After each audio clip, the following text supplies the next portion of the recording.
बोलिए सदगुरुदेव की जय। आइए कुछ विचार करें। यदि हम विवेकपूर्वक जीवन जीना चाहते हैं, होशपूर्वक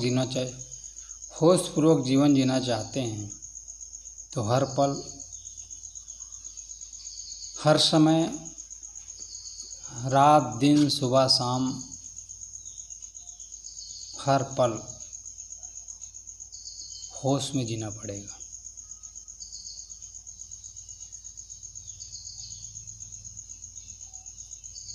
विवेक को जगाना होगा, विवेक से काम करना होगा। आत्म अनुभूति तब तक नहीं मिल सकती जब तक हम संसार के प्रपंच में उलझे हैं। जब तक हम संसार के प्रपंचों में उलझे रहते हैं, तब तक शांति नहीं मिल सकती। और प्रपंच में समय ही पास होता है व्यर्थ में, जिसका अर्थ कुछ नहीं, अनर्थ, बकवास। उसी में हम अपने समय को बिता देते हैं। विश्रांति नहीं मिलेगी, उलझते रहते हैं। और ऐसा करते करते एक दिन हम संसार से पयान कर जाते हैं, शरीर छूट जाता है। सदा के लिए हम ओझल हो जाते हैं, शरीर छूट जाता है।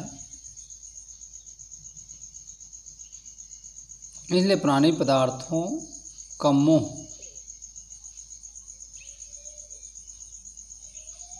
हमें संसार की ओर बांधता है, मन को उलझाता है, शांति मिलती नहीं।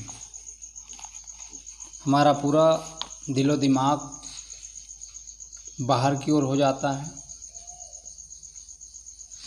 और अपने लक्ष्य तक नहीं पहुंच सकते। आत्मानुभूति की ओर, स्वरूप स्थिति की ओर हम लौट नहीं पाते हैं। आत्मानुभूति करना है तो बाहर से लौटना पड़ेगा। बाहर उलझन ही समस्या का कारण है, और इसी कारण से हम अपने स्व की ओर नहीं लौट सकते। अनुभूति से हम वंचित रह जाते हैं। अपने उद्देश्य में हम सफल नहीं हो पाते। निरंतर अपने लक्ष्य की ओर श्रम करते रहेंगे, मेहनत करते रहेंगे, परिश्रम करते रहेंगे, तो हम एक दिन अपने मंजिल को जरूर प्राप्त हो जाएंगे। इसके लिए श्रम करने की ज़रूरत है, मेहनत करने की ज़रूरत है, होशपूर्वक जीने की ज़रूरत है। और साधारण व्यक्ति जहाँ के तहाँ रह जाता है। इसलिए विवेक को हमें जागृत करना होगा। बिना विवेक भटकत फिरे पकड़ शब्द की छाएं। हम शब्दों में उलझे रहते हैं, शब्दों में तैरते रहते हैं, इसलिए आत्म अनुभूति होती नहीं है। और हम ग्रंथों में उलझ जाते हैं, मत पंथों में उलझ जाते हैं, राग में, द्वेष में, ईर्ष्या में। समय हमारा व्यर्थ में चला जाता है। तो विवेकवान के लिए रात दिन, सुबह शाम, हर पल होश, हर समय सावधान रहते हैं। वही व्यक्ति ही आत्म अनुभूति कर सकता है, आत्म मंजिल को, अपने मंजिल को प्राप्त कर सकता है। उसकी ओर हमें लौटने की ज़रूरत है। इस पर ध्यान नहीं है। 24 घंटा हमारा ध्यान कहाँ लगता है? रुपया पैसे में, प्राणी पदार्थों में। इसी कारण से हम इस संसार से जब जाते हैं, प्रयाण कर जाते हैं, तो खाली हाथ ही लौटते हैं।